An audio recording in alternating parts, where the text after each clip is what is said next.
Okay, so recently there's been a lot of conversation around why we don't know the pricing for the next gen systems, the PlayStation 5 and the Xbox Series X. Usually we would have known about these prices at E3 and we would have basically been rolling along now, maybe even waiting for a release date still, that's possible, but to not have price or release date about 3 months out is kind of setting off some alarm bells right now, we'll say. So when we start hearing about different things, whether it's competition from like Monster, others, and we're like, oh, is this the actual price? Could it be 600?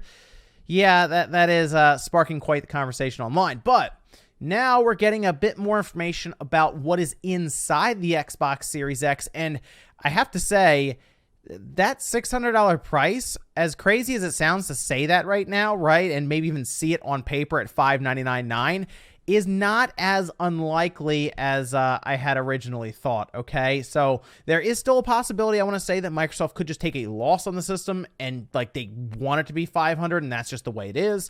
But we're gonna go over this here because at Hot Chips 2020, yes, that is the name of it, Hot Chips 2020, they went over the internals of the Series X. Generally more information that most people who are just going to obviously buy it, play games and all of this stuff and enjoy it really care to see.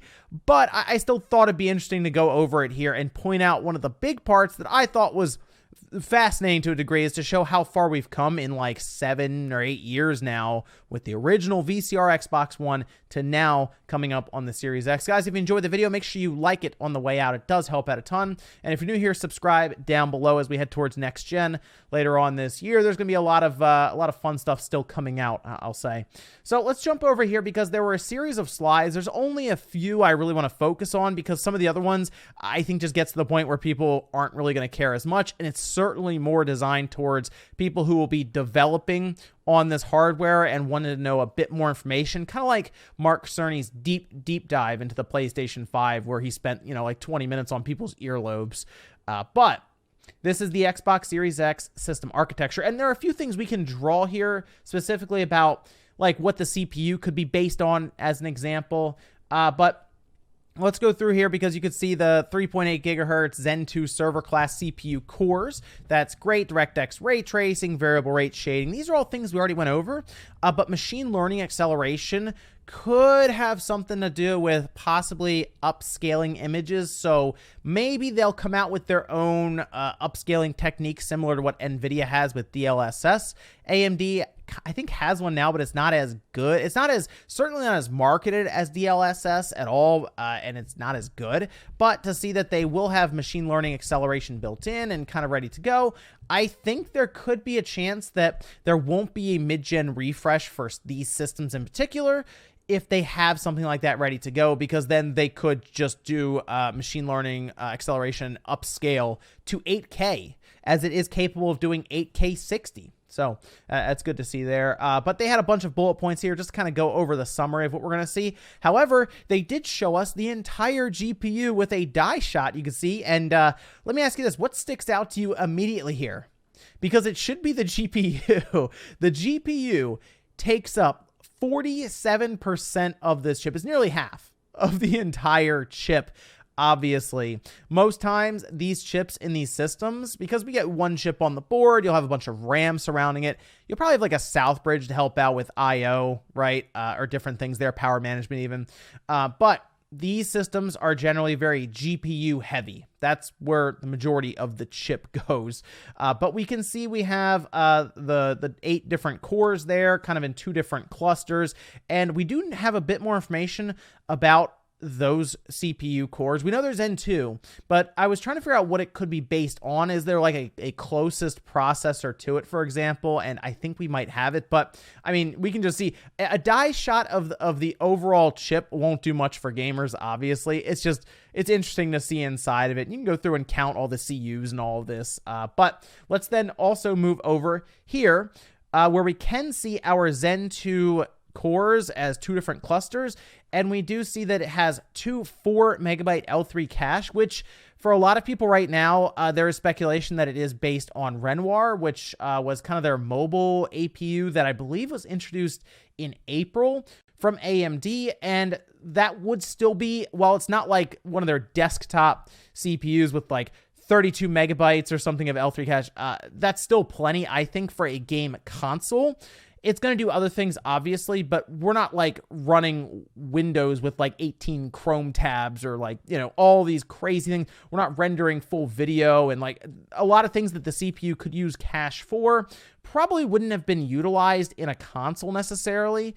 So they were probably thinking, oh, we can save money on that. But that seems to come closer, at least from what we're seeing from here, to like Renoir. So keep that in mind. That's still fairly new. It's still Zen 2, and it's a massive leap over those Jaguar cores. Those Jaguar cores were just sad, and they were still able to get a lot out of them. So yes, big jump here. Now, if we go over, I want to really point out this one right here, because there is quite a bit of information on this. First of all, I want to point out just how far we've come from 2013. I mean, take a look at the Xbox One VCR, right? I mean, the size of the chip, 375 millimeters squared, is the largest chip out of all of the Xbox systems, and that includes the Series X. The chip has actually become smaller in size, physical size, going to the Series X. And you can see we had 4.8 billion transistors in that Xbox One chip. That is the largest chip. And if we go to 360 millimeters here, squared millimeters, for the Xbox Series X, they have jumped to 15.4 billion transistors. Now, a lot of it has to do with them going all the way to a 7 nanometer process, which is big. Even going from the Xbox One X, which was 16 nanometer FinFET process, that's a pretty big jump still. But keep this in mind. If you look to the right there, we can see the die cost. The Series X, for the chip inside of it, is going to be more expensive than the One X chip. I think most of us anticipated this, but it kind of shows the series of events here and maybe even why they did some of it. Take a look at going from the Xbox One to the Xbox One S, where they did 16 nanometer, seemingly going from 28. That actually saved them money, and they were able to fit more transistors in, which is great on a much smaller chip, right? But it cost them less. And it makes sense if you think about it. The Xbox One S did have a lot of cost-saving measures built in. It didn't even come with the big power supply brick outside of it, right? That was a big thing there. But they did manage to save a lot on the die itself when they managed to shrink it down, which was obviously made a lot of sense for them from a business standpoint. But then the Xbox One X was more expensive. That is obviously understandable. For most of us, we look at that and say, yeah, that makes sense. But then the Series X seems to be an entire plus sign more. The only problem here is we don't really know the amount. Is that like twice as expensive, right? All they say is that there's a higher wafer price and lower yield, so that SoC die cost is going to be more. They're rolling on the cutting edge with this chip for what it's able to do as a single chip in a game console, right? So yes, the price is going to be up there. And that's where things get a bit interesting. Despite going down to a 7 nanometer process, it's still seemingly a good bit more expensive, enough for them to really make mention of it here. And it makes me wonder, is that $600 price really that far-fetched the more I look at this and the more information comes out? And the fact that we are getting closer and closer to September now, and these systems will come out in November, and we don't know price. Almost like neither side wants to say the price, right? That's the biggest part here. And I gotta say, I'm 50-50 right now on this. Between it being $500 or $600, I'm like, it could be either. Like, it's like a coin flip for me now. And I think a lot of that comes down to how much money is Microsoft willing to lose on each console? Because I think if they're not going to go $600, they probably will lose money on it, because consider all the other things that go into this, right? I mean, they need 16 gigabytes of GDDR6, and it's going to be very, very fast overall, right? They're going to have a full SSD inside, NVMe SSD, and then all the other components go into it, and then the controller, and like even the manufacturing, the packaging. You start to add all this stuff in your head, and you're like, wow, they really might have a higher build cost overall than $500. Would they be willing to eat that cost to get this out there? Because they keep saying they don't care necessarily about selling more systems than Sony with their PlayStation 5, with their Series X, and if they have a Series S, that's like 350 to 400, would they really care if the Series X is 600 because there already is a lower price option? I just saw this information about the chip being more expensive to the point where they were willing to really put it in this slideshow and show it off and all of this. But let me know what you guys think about this one down below. I'm still leaning towards 500 only because I think Microsoft also understands that if you go to 600, even for them, they say they don't care, but they're still producing them.